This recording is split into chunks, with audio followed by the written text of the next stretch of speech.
اب ایک مزے کے مسالے پہ آتے ہیں، مرچ۔ مرچ کیا کرتی ہے جب آپ کھاتے ہیں تو آگ لگاتی ہے، منہ گوبھی اور آنتڑیاں سب جل ول جاتی ہیں۔ تو یہ مسالہ جو ہے لیڈرشپ کا، اس کو کہتے ہیں پیشن، یعنی کہ چاہت۔ یاد ہے جب آپ نے پیار کیا تھا کسی سے تو اس وقت کسی وقت بھی کہیں بھی آپ کو ملنا تھا آپ پہنچ جاتے تھے، چاہے زمانہ آ کے آپ کو روکے لیکن کوئی رستہ نکل آتا تھا۔ یاد ہے نا؟ مجھے بھی یاد ہے۔ بس وہ کیا ہوتا ہے؟ پیشن سے ہوتا ہے۔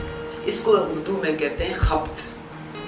کسی نہ کسی چیز کے پیچھے اپنی زندگی میں خپتی ہو جاؤ۔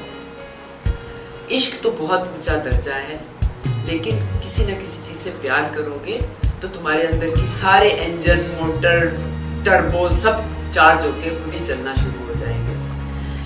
پیشن ایک ایسی چیز ہے جو محسوس کی جا سکتی ہے، اس کو لفظوں میں ڈالنا بڑا مشکل ہوتا ہے۔ یعنی کہ آپ کو اپنی احساسات کا جو محسوس کر رہے ہیں اس کو سنیں، صرف آوازوں کے اوپر مت رکھیں۔ اس کے لیے آپ کو بالکل خاموش ہونا پڑتا ہے، یا پھر نماز پڑھتے ہوئے اس کی آواز آتی ہے، یا جہاں بھی آپ کو کوئی خاموش لمحہ ملے آپ کے اندر کی آواز کو ذرا جھانک کے سنیں۔ ایک طریقہ یہ ہے پتہ کرنے کا کہ پیشن کیا ہے۔ دوسرا طریقہ کیا ہے آپ کے پیشن کا پتہ کرنے؟ اگر ارد گرد آپ کوئی چیز دیکھیں، کوئی ناانصافی دیکھیں جس پہ آپ کو شدید غصہ آئے، یہ بھی ایک اشارہ ہے کہ آپ کا پیشن کیا ہے۔ کہا جاتا ہے کہ اگر آپ کو اپنے زندگی میں اپنے مقصد کو پتہ کرنا ہے تو اپنے غصے کی طرف دیکھو۔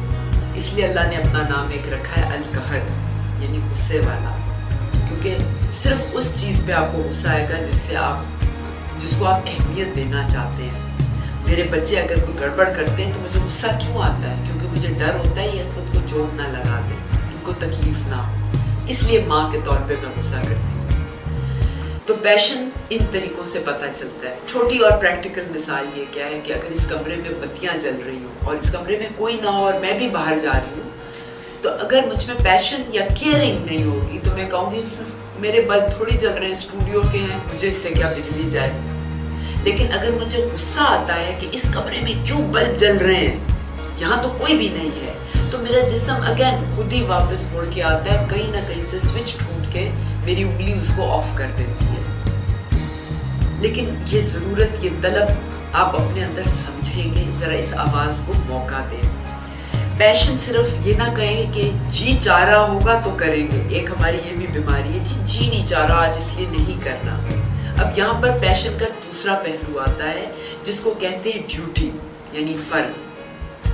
مثال کے طور پہ ماں کو کھانا پکانا ہوتا ہے، اگر ہاؤس وائف کو کھانا یا شیف کو کھانا پکانا ہوتا ہے تو اس کا فائنل نتیجہ کیا ہوتا ہے کہ وہ مزیدار ڈش پوری فیملی انجوائے کرتی ہے اور تعریف کرتی ہے۔ لیکن اس تک پہنچنے کے لیے اس وقت پیاز بھی کاٹنا تھا، پیاز کاٹتے ہوئے آنسو بہتے ہیں، آنکھیں جلتی ہیں، کپڑوں سے بو آتی، مسالہ بھوننا پڑا تھا، یعنی ہر غلاظت اور مشکل مرحلے سے گزرنا پڑتا ہے اس تعریف تک پہنچنے کے لیے۔ اگر میں کہوں مجھے تو صرف تعریف چاہیے تو آپ کو نہیں مل سکتی، آپ جب تک اس ڈیوٹی کو پورا نہیں کریں گے۔